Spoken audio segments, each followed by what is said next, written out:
লম্বা ছুটি শুরু। রেল, সড়ক ও নৌপথে রাজধানী ছাড়ছেন ঘরমুখো মানুষ। ঢাকা টাঙ্গাইল মহাসড়কে দীর্ঘ যানজট। বৈরী আবহাওয়ায় চট্টগ্রাম বন্দরের পণ্য খালাস ব্যাহত। বহির্নগরে জাহাজ জট, ঈদে কার্যক্রম চালু রাখতে বিশেষ টাস্কফোর্স। যুক্তরাষ্ট্র থেকে অধিকাংশ প্রবাসী দেশে পাঠিয়েছেন কোরবানির অর্থ। সবচেয়ে বেশি রেমিটেন্স এসেছে কাতার থেকে।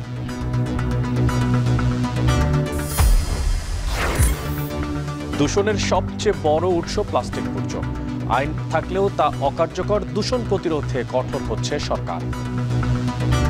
পাট মন্ত্রণালয় আলাদা উদ্যোগও নিয়েছে, যেটা হয়তো ঈদের পরে কাজটা শুরু হবে। সিঙ্গেল ইউজ প্লাস্টিক যেটা, এটা আমরা সকল সরকারি দপ্তরে বলছি ওখান থেকে সরে আসতে।